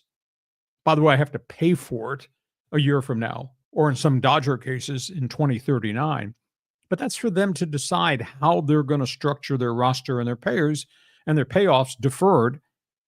But the general consensus is revenue streams in baseball are just going to continue to grow. So the Dodgers can afford the deferrals that they're going to owe Ohtani, or what they just did with Sasaki, or what they just did with Tanner Scott, who's got a chunk of his money deferred. Like I said, Dodgers have 11 guys on deferred contracts. But that credit card does come too. It does, but it's like those back-ended contracts. This makes it super back-ended when it's deferrals. But if you're going to have a salary cap, you can't have a deferral system because it just violates the spirit of what it's all about. But you can with a luxury tax. And that's what I think the next thing, I think this is going to come to fruition. I believe there will be a luxury tax will continue, and there will be a floor to spending. They got to get to it because you got to make the other 25 teams in baseball spend and make their product better. You just can't have the owners in Pittsburgh and in Oakland and Miami and Tampa Bay pocketing that chunk of revenue money and not pouring it back into the players. You need to spend it. Well, John Fisher's spending now for the A's, right? A little. Too little, too late. Yeah, but it's something at least. So. Exactly. Next question. Okay, let's go here to Darth Skater. He goes, the NHL salary cap is a model to all other sports. It has created a league that has any team able to beat any other team every day of the season. Now, Darth, I think you're correct. You know, every one of the professional sports has a cap. Now, granted, there's some variations. The NBA's got all these, quote, exceptions, and they're trying to get that back under control. But the NFL has the model that works. The NBA's got their different model. The NHL has its different model, and baseball doesn't. That's a union issue that needs to be addressed by Tony Clark, who I happen to like, but I think he's dead wrong because I think the health of all 30 teams is more important than just the wealth of Juan Soto and other select guys. Yeah, I mean, it's a league of competition, and they got to make it so it's competitive, and right now it's not.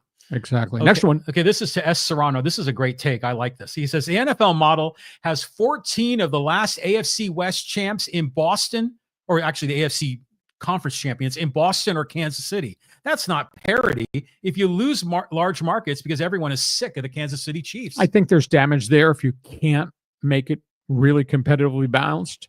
But at the end of the day, John, you know, Serrano, here's the big issue. You can't dictate intelligence in the front office. You can only say, these are the dollars you have to spend. It's up to you to draft correctly or sign the right free agent. And then you have the intangible about injuries and all that. You can't mandate the right guys making the right decisions, but you have a better chance of putting a quality, consistent product on if you have the same revenue package for every franchise to start from square one. It's a valid point that he's making because we've been seeing the Patriots and the Chiefs winning and winning and winning. So you wonder, well, yeah, okay, they have got a little bit more competitive balance, more revenue share, but really, does it matter? But is that all cyclical? That's based on Tom Brady having the illustrious career in Foxborough or what Mahomes and Reed have accomplished. 2 years from now, that might not be accomplishable at Arrowhead Stadium, and maybe that whole thing changes. That's cyclical based on the player, but everybody has an opportunity to be part of that. Well, maybe they're going to get to a point where they say, okay, you got Tom Brady or you've got Patrick Mahomes. Well, next year you're going to get, the other team's going to get 2 number 1 picks just to make it up because, you know, we need equity in this league. Yeah, but we don't want to do anything that's create gimmicks and gadgets that are not correct with the quality of the game. We don't want a lot of ghost runner, golden bat rules in the NFL. Okay, next one, John. Okay, let's go to Boss Split. He goes, can we talk about the Jets' number 2 center, LOL? Oh, he's talking that's from the old Canada Network. Winnipeg is good. Winnipeg is deep. Winnipeg is one of the best teams in the league that nobody this side of the border crossing is talking about. I email back and forth with hockey people everywhere, and I have an affinity towards the hockey guys I deal with in Canada because it's your sport. Nobody's respecting what Chevalier has done as general manager in Winnipeg, and it's a really good team. And it's just not Shoffley, and it's. I'll tell you what, this kid that they got from the Kings, now Kings gave up on him, and that's a big issue. But what they've got at their second and third lines is pretty damn impressive. And, of course, they got the stud in goal who has just been superb. So Winnipeg's a really good hockey team. Got to stay healthy. Can't have anybody hurt going to the playoffs, but they're going to be a force in the NHL. You know, when you think of Canadian franchises this modern day, you think of everything and all the marquee names of the Toronto Maple Leafs, and you think about the rebirth Oilers, Connor McDavid. Nobody's talking about Winnipeg, and Winnipeg's damn good and damn deep. And obviously Vancouver had the great run last year, and they fell apart. Calgary has traded all their players away for like the 3rd time, and they're in another rebuild mode. But Winnipeg's going to be a force in the playoffs if they can keep everybody healthy. Isn't it interesting how so many different people do sports talk in different ways? And yeah, and like here in San Diego, we have sports talk hosts that they'll talk about who the backup catcher for the Padres is. And if you're a Padre fan, that's a really interesting discussion. It's called a hook. Yeah, but you do it differently. We're talking IndyCar in this podcast, so different strokes, different folks. I'm not going to apologize for being bleeping brilliant, even though that one guy thought I was a dinosaur, but he does follow. Okay, let's go here to Alfonso. He goes, "Why did the Clippers and Chargers leave San Diego?" Well, Sports Arena was in real disrepair when the Clippers were here, and by the way, the ownership, Donald Sterling, you know that story. The Chargers left because the stadium was falling apart.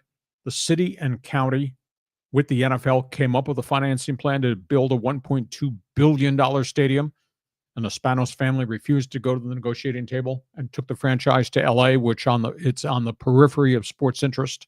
Despite the greatness of Justin Herbert and obviously the great resume of Jim Harbaugh, I'm sorry, the Chargers are not a household name. They haven't won a damn playoff game yet. With a great young quarterback, they just need to build out that roster. But infrastructure here and crap ownership, Donald Sterling's incompetence, and they ran him out of the NBA. And obviously the greed of the Spanos family is what killed the NFL and took away the NBA here. And I just don't think we're going to get it back. That's kind of a brief summary of how it happened, why it happened. Yeah, and then the Rockets left. They went to Houston. We had the Conquistadors in the ABA. That's for 15 minutes. That was in the ABA. But then we, Ian, there were multiple times the Padres had one foot out the door. Yes. So San Diego loves a winner most of the time, but everyone hears from somewhere else. There's Cubs fans and there are Steelers fans in San Diego. Exactly. There's fans everywhere. It's a great market. I call it the melting pot. And I remember the first conversation I ever had with Peter Seidler and Ron Fowler. And Ron knew what I was saying because Ron and I had become friends and he knew my sales pitch. Peter knew of me based in LA and listened to me all the time. And I said, if you build a winner, these people will come. Yeah. You won't believe the attendance here. And is it small market? Yes, 3.5 mil. Vin Scully made the comment, what is it? Mexico to the south, Shamu to the west, Dodger Stadium to the north, and the desert to the east. So we are a small rectangle. But who lives in that rectangle? Red Sox fan, Pirate fan, Giant fan, et cetera, et cetera, et cetera. And I told Peter and Ron, you build it, these people will come, because not only will it become the in thing to do, and then Petco Park became a destination point, the product became good. So Padre fans or San Diego fans says, hey, I want to go experience it. And they've done a great job. Eric Griffin has done a great job in terms of creating the energy that is Petco Park.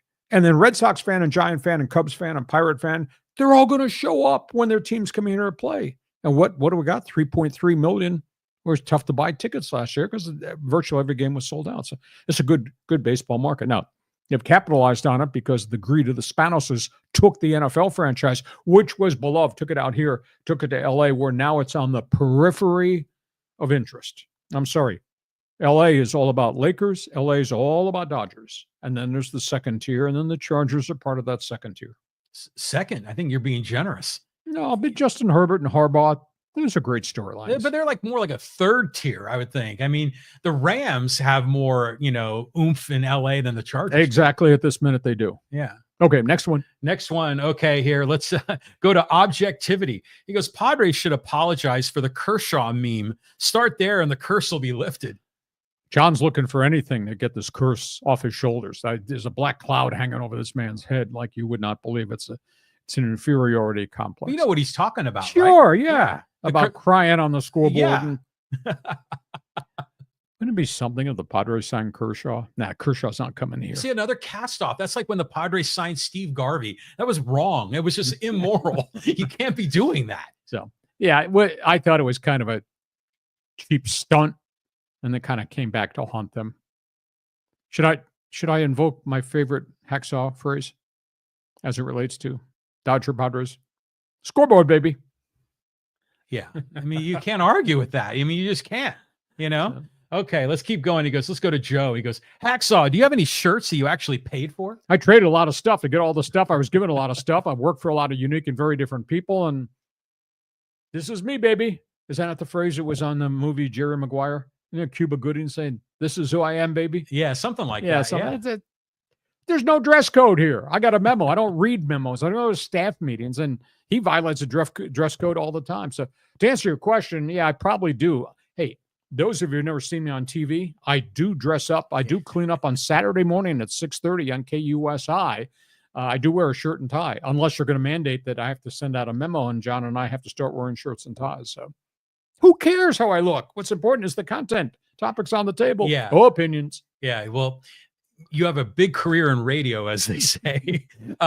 But, you know, I love you for it. And every time you do roll in with a different sweatshirt, the first time I met you, you were wearing these baggy shorts and like a Yankees sweatshirt that was like the collar was partly torn. And I'm like, that's a sports fan, right? Yeah, exactly. Who are you to critique how I dress? Thank you for joining us. Always glad to have input from you, even you guys out in left field. Go ahead, John. Next one. Okay, let's go here. Another one from Ray. And it just says, well, let's talk about something different here. Rams need to add a tight end, wide receiver too, and run defender to be a legit contender. I would hope Matthew Stafford doesn't retire, because I have great respect for him as a player and leader, and even more respect for him as a person and all the charitable things he did in Detroit. Now what he's doing, exact same thing with he and his wife in LA.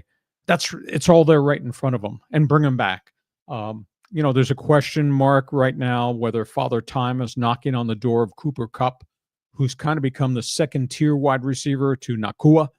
Higbee, although he's had a lot of injuries, he can still catch passes.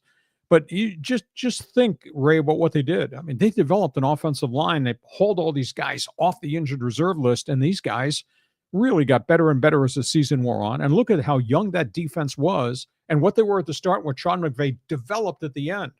Those dudes had 8 quarterback sacks against one of the best offensive lines in the NFL, the Philadelphia Eagles, and they were so close. Had it not been bad elements, maybe they would have won that game, but they didn't. So be it. Congrats to Philadelphia. Now, I'm not down on the Rams at all. I mean, what they've done in the last 2 drafts, you know, if you go back and pull up a depth chart of the Rams defense, of their starting 11, I would bet 8 or 9 are their own draft picks. I mean, that's a hell of an accomplishment to get that many guys contributing.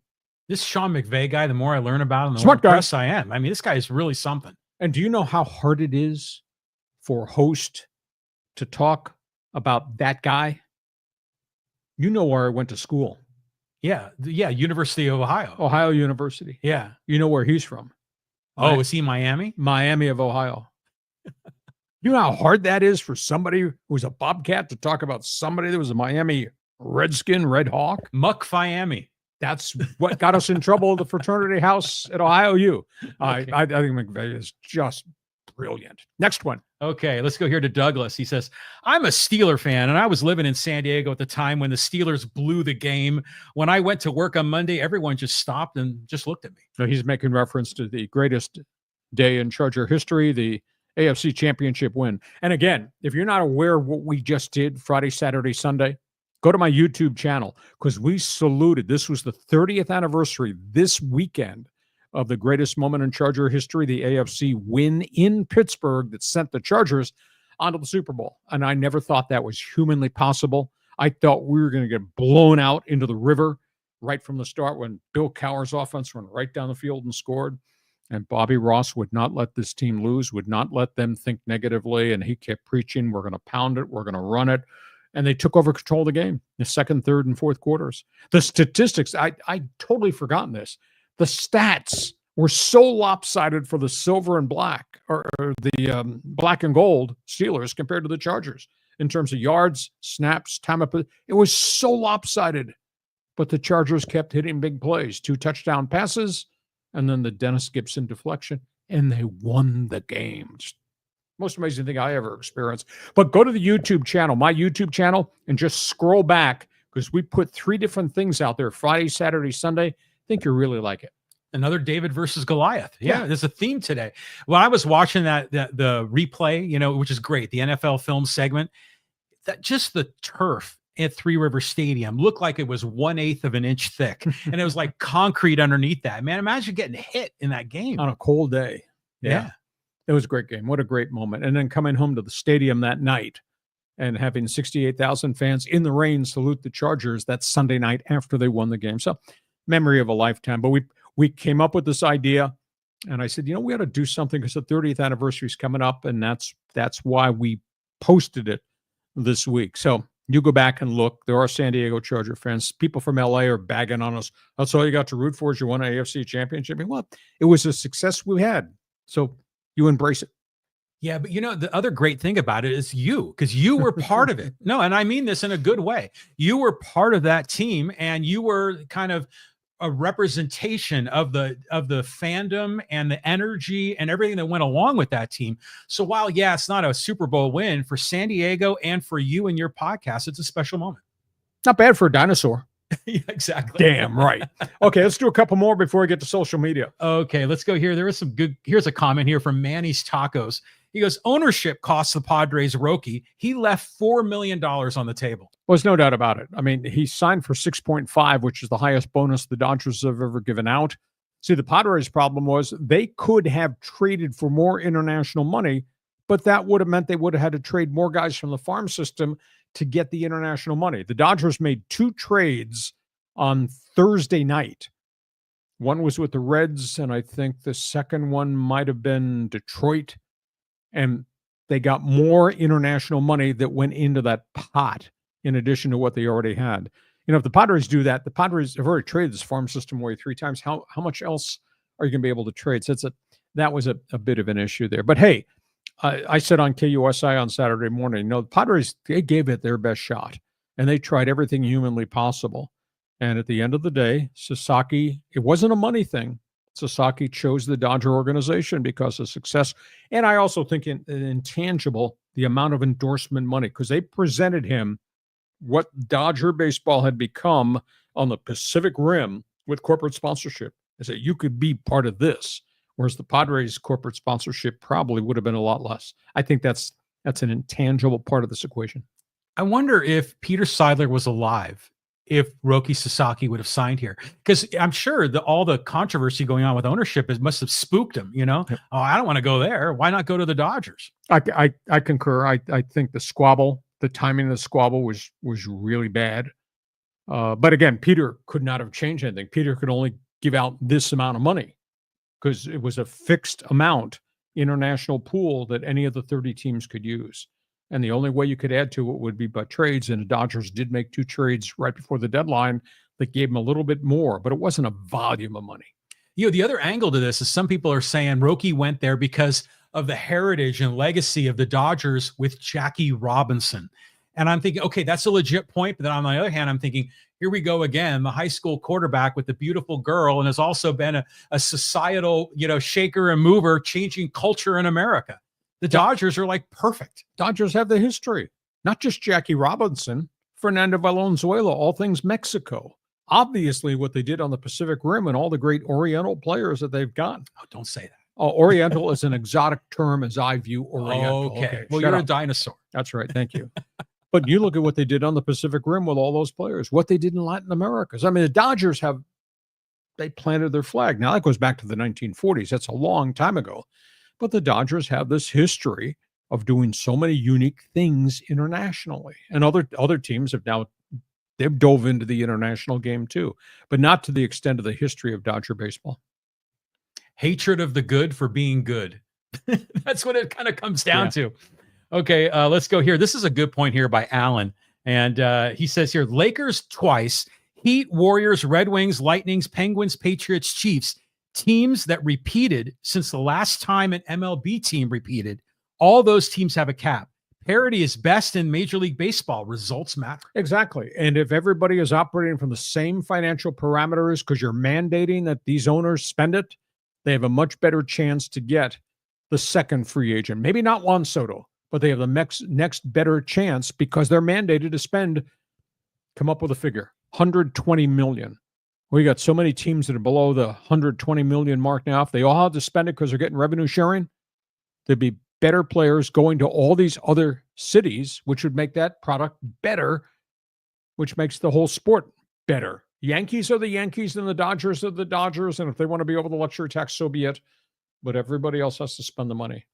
I'm talking to, my face is getting the same color as the sweatshirt. I mean, blue in the face about Florida spending. Go ahead. Next one. Okay, let's keep on moving here.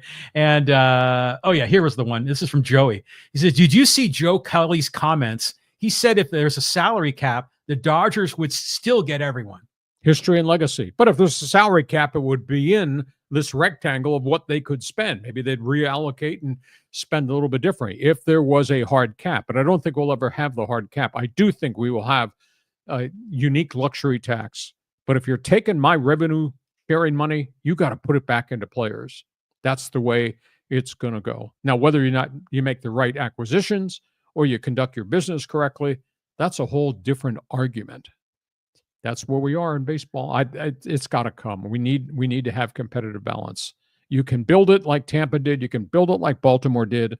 But at the end of the day, if the other guy's operating with twice the amount of payroll that you're operating, chances of success are a lot less. And the one thing you don't want to have 5 great teams and the other 25 that are just showing up to have to play games, because I don't think that's good for the sport. Well, that there is some of that in the NFL. Don't you agree? I mean, there are some teams like the Raiders, 2 winning seasons in 22 years. It's incompetence. You can't legislate smarts. You can legislate how you operate your franchise. That's what the NFL does.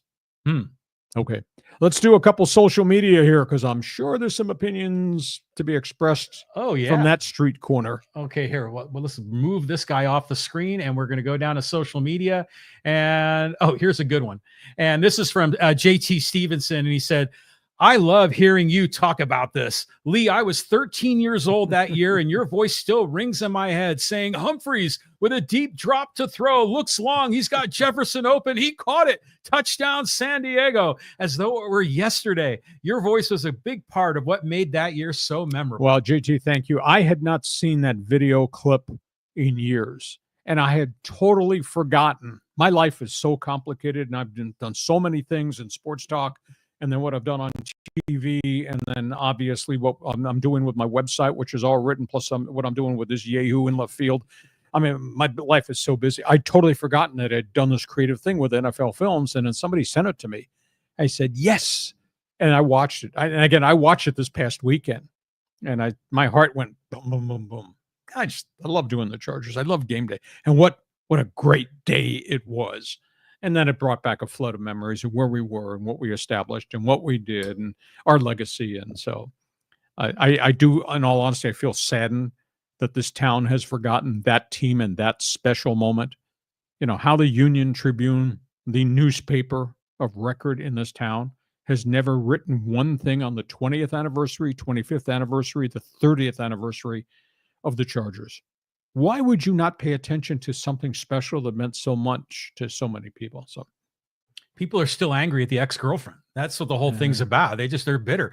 But I'm going to tell you this, and not just because I'm sitting next to you here, but you guys did a legit job. I mean, as a radio crew, and just your style just brought a lot of electricity to the way you presented it. And then we all got to talk to you throughout the week in between the games. So it was a really deep connection between San Diego sports fans and you. Okay. You see, those of you on live stream, you see that box? That's on our YouTube channel. If you just go to my YouTube channel and scroll, you'll see the 3 different segments that we did on the 30th anniversary. The road to the Super Bowl, the players and the people on that road to the Super Bowl, and then actually the NFL films that I worked with when we created this short vignette about that game. And then what you do is you take the link and you put it in your email box and you hold it forever. Then you've got hands to it. And I'd totally forgotten that was there. Well, now we've got links on the Lee Hacksaw Hamilton YouTube channel. So now these videos aren't going to be as hard to find. In fact, if you start Googling Chargers, Steelers, 1995, a lot of times this new content's popping up. Glad you enjoyed it. We like doing it. And now it's brought back great flashback memories, even for people who don't like dinosaurs. Go ahead. Next question. Okay, let's talk Raiders. And this is with Cerbeza. And he goes, wow, Lee, you are actually cooler than I thought. Are you starting to like the Raiders after last week's fiasco? Just kidding. You're actually cool, Lee. I respect your opinion. Don't always agree with it, but I'm sure you don't care. I want to see them turn the corner. You know, John made a comment months and months ago. The NFL, as great and successful as it is, the NFL would be better if the Raiders product and their entourage was a good team. I totally agree with you there.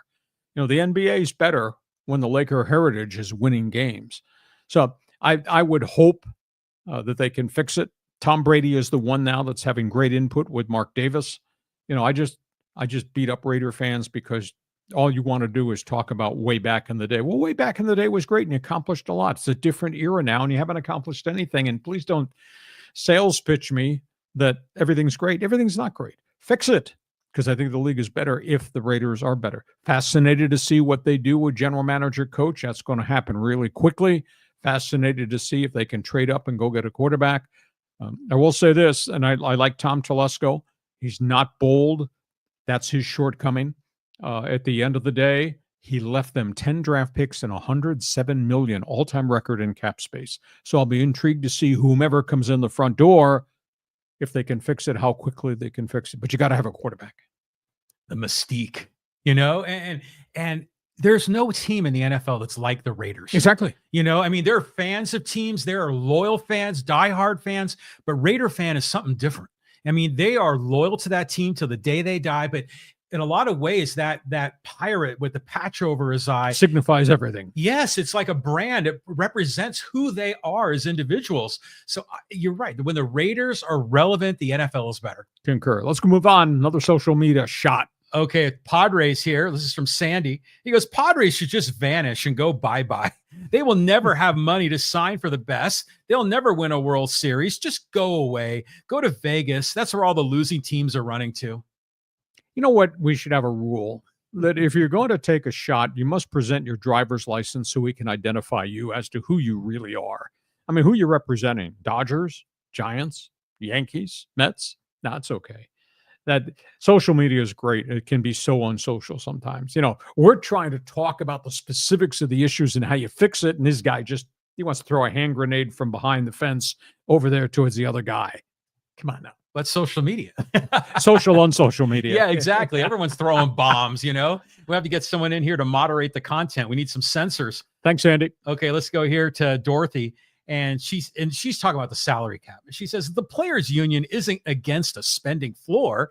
As in the past, they have countered any discussion of a salary spending cap with a requirement that there would be a spending floor, and it has been the owners who have been against the idea of a spending floor, which is why there hasn't been any serious or significant stance on negotiating a spending cap in past CBA negotiations. Well, it's more on the union than it is owners, and it's the owners. The owners are the ones that need to stand up and call it as it is. I put this on Tony Clark. They could fix this. Have to fix it. We can't have 25 teams where it's not important, and 5 teams that are always in the pennant race. I don't think that's good for the sport. I mean, I grew up a baseball fan. I came from a baseball family. You know, I grew up watching as a kid the Yankees, then the Mets. I was there, Dodgers, and the old New York Giants. And obviously, I made my career doing this, covering this. And my thrills involved the big money teams. Going to Yankee Stadium for the first time with my dad. Going to Ebbets Field with my dad. Going to Vero Beach, broadcasting my talk show. First time ever with the Dodgers. I thought I was going to have a heart attack and die. I was so excited to be there for a lot of different reasons. And, you know, I like the Angels. I want the Angels to be good. I don't like what Artie Moreno's allowed this thing to deteriorate into. But so we covered from a lot of different angles. Part of it being a fan, part of it's being realistic about what the sport should be. I think I'm the smartest guy around. I am bleeping brilliant. Now, if you look at all the different professional leagues, you know, it seems like they have a cap, but there's always an exception. Sure. You know, there's like a luxury tax or there's a franchise tag or something. But is there a hard floor in any of the leagues? NFL. Okay. NFL has the hard floor. NBA came up with a salary cap, and then the agent's creative genius allowed them to create exceptions.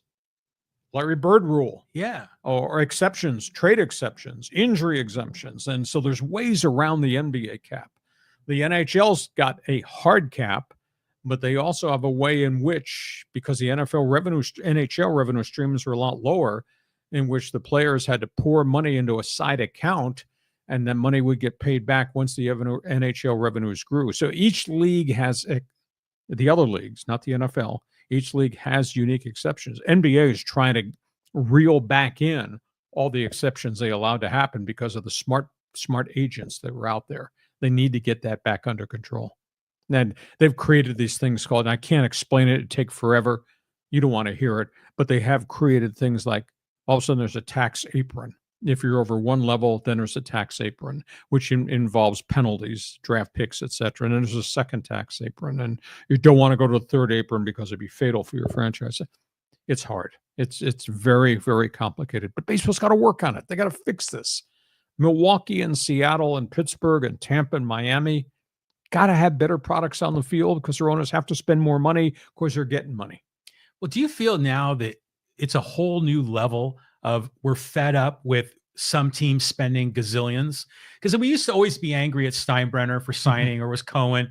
But what the Dodgers are doing right now is a whole different level. But it's legal because the union agreed to it. Right. Well, I sometimes I wonder when the union agreed to the current CBA, I don't know how many years ago that was, could they have envisioned that it would turn into what it is now? There's creative geniuses out there that do creative things all the time. That's what the lawyers and the player agents are all about.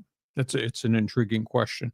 But it's out there now. You can fix it. You have to solve it. You have to negotiate over it. The new CBA will be coming up in a couple of years. All right, here we go. Okay, let's do one or two more social media. Okay, let's go here to the Chargers. This is from SD Volley. He goes, he didn't have just pressure. Our offensive line wasn't just getting pushed back. They were literally getting knocked down flat on their backs and run over. I have never seen anything like it. It looked like a normal guy off the streets being put in front of pro football players and getting destroyed. No quarterback could have survived that pocket or lack of pocket. He was getting hit, bumped, or sacked on literally every single play. The biggest issue to me was not the 4 interceptions Justin Herbert threw. The biggest issue to me, the people in front of him failed him. And they had 3 number 1 draft picks in that offensive line. So they have $73 million in cap space. I said all along, give Joe Ortiz and Jim Harbaugh another draft to add more players here. And they did make a significant number of roster changes, and there probably will be more. But Justin Herbert was a victim of how poor that front was. 4 sacks, 11 hits. I think it was 7 or 8 pressures. He had no place to step. He could not, from a rhythm standpoint, step forward because he had guys at his feet. He could not make passes. He had guys in his face. Why? End of discussion about the greatness of Greg Roman, offensive coordinator. This Greg Roman, whose running game was really spotty early in the season, it started great. They were playing bad teams. And from week 4 on, they had injury problems, and the running game never became what it needed to be. And his play calls I thought were poor. If you couldn't hold up, then go to rollout packages to help them, or go to max protect, bring a blocking tight end in to help your offensive line. They didn't do any of that. And they left Justin Herbert out there to take the hits and feel the pressure, and you get 4 interceptions, the end result. And by the way, your wide receivers and tight ends dropped the damn ball all over the place, and he averaged 2.8 yards per carry running the football. So how is it just on Justin Herbert? It's not. People have been very unfair. He's going to be fine. Offseason going to be fun. We'll see when February 1st comes and free agency starts. They're going to go back into the marketplace and get more people there. But they've also got issues. Khalil Mack's talking retirement after 11 years of wear and tear. And Bosa's got 1 year left on his contract with a big cap figure. Now, those guys are no longer part of this. Now, all of a sudden, you got, I think, a rather deficient defense, too. So they need to keep those guys 1 more year, add something in front of Justin Herbert. And maybe a year from today, we're talking about Justin Herbert getting ready for the AFC Championship game. Wouldn't that be cool? But right now, it's not a complete team. Well, how about Will Dissly? I mean, how many balls did he drop in that game? And one of them bounced off his hands. Wide open. Yeah, and then it went up in the air, and then it was a pick six. You know, so it's like, man, it's just the curse. It's the Spanos curse, the San Diego sports curse that follows this team. Yeah, I feel bad for Justin Herbert. And I mean, he stood up and said, I didn't play well. You didn't play well for a whole pile of reasons. This was a consummate Charger team loss. This was not on the quarterback. Yeah. End of argument. Yeah. Hey, listen, we hope you have enjoyed this podcast. God, we busted a record. Yeah, we had well over 400 on this live stream, which is absolutely amazing. So just a couple of reminders. We have a scheduling issue on Thursday. Thursday's podcast will be moved to Friday, Football Friday, Beer Friday, 1 p.m. Friday. We'll preview, obviously, AFC, NFC championship game. Probably some more free agent moves to talk about in Major League Baseball. So make sure you know that. Football Friday, Beer Friday, 1 p.m. Also want you to tell everybody what we're doing. Share. Tell them we're on the air. Mondays at 1. This week, Fridays at 1. Subscribe to the YouTube channel. That way you get the alerts every time we put something up. We want you to check my website. I write a ton. I spend a ton of time on my website. It's there first thing every morning. Tell your friends about it. LeeHacksawHamilton.com. Join Hacksaw's Insiders Group. You can do that on the page on the website. And we want you to go follow, become part of my Twitter All-Star team on X. Just Hacksaw1090. Hit the follow button. That covers it. One question. Who's going to win the college football championship tonight? Ohio State, Scarlet and Gray. I mean, that's a really good team. That's such great regard for Marcus Freeman and what he's been able to do to take Notre Dame. Notre Dame has 2 transfers on the whole roster.